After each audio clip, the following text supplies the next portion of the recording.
Welcome to hiring a student employee. In this video, we will go over how to hire a student employee for the first time and the steps and procedures that need to be followed in order to stay in compliance with student employment protocols. Let's go over the hiring steps. The first step to hiring a student employee is to complete the job opportunity form, which will be emailed from studentemployment@matc.edu and is also found on the My MATC page. You will be asked to provide a detailed justification for hiring a student employee, explaining the necessity and potential benefits to your department and the student, an outline of the specific duties and responsibilities the student employee will undertake, any required qualifications or skills, proposed work schedule, and signature from the supervisor. Avoid generic job titles such as student employee or student helper. Use titles that are descriptive of the position and will look great on a student's resume. Also note that student employees can work a maximum of 19 hours per week. The Student Employment Office will review each submitted job request form to assess the feasibility and justification for hiring a student employee. Factors such as available funding, departmental needs, and if the position is a high-impact position will be considered. Supervisors must get their job opportunity approved by the student employment team before continuing on to the next steps.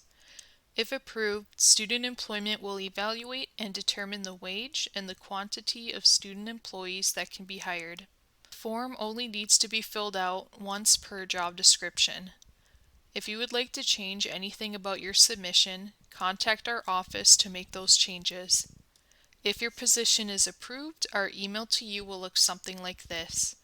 We will also reach out to you in the event that we have questions regarding your opportunity.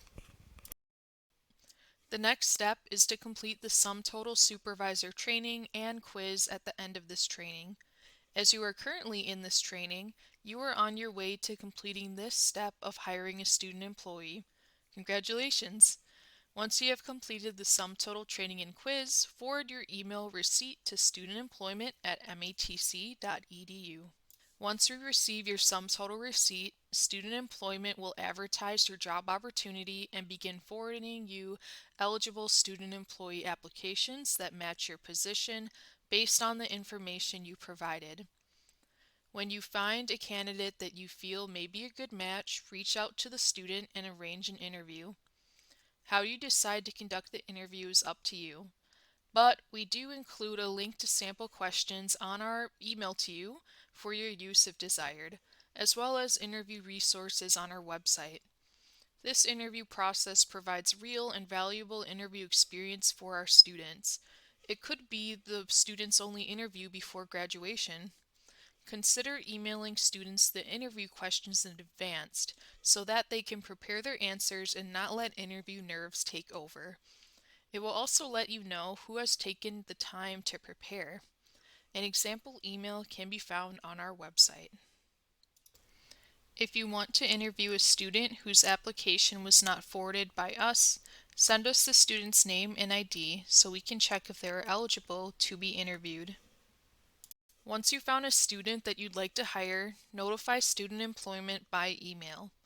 Our email address is studentemployment@matc.edu. Please be sure to include the student's name and ID number. At that point, we will recheck the student's eligibility. If eligible, we will generate the hiring paperwork for you and the student to complete, and it will be sent to your staff email address from Adobe Sign.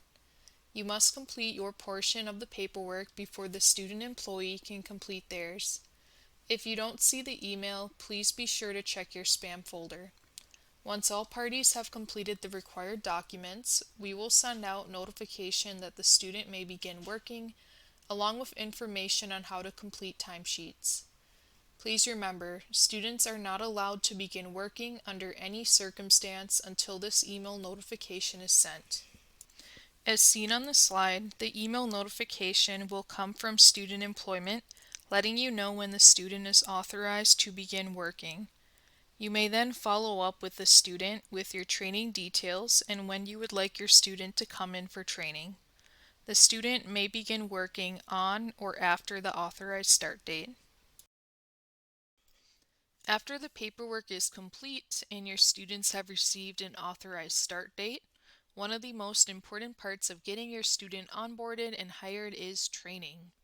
All student employees are required to complete their mandatory student employment orientation on Blackboard. This orientation is to be completed during their working hours during their first week of employment, and enough time should be given for completion.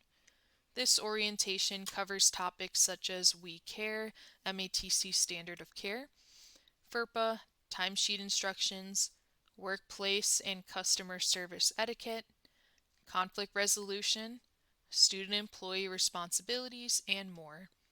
Please set aside enough time in the first week of training for students to finish this training. After this training is complete, allow your students to ask any questions and then begin with your own personalized training relevant to your student employee's position. If you still have questions or concerns, additional resources are available. We recommend taking a look at all of our resources on our Student Employment Supervisory website and reviewing our handbook. Feel free to email or instant message us, see us on campus, or give us a call.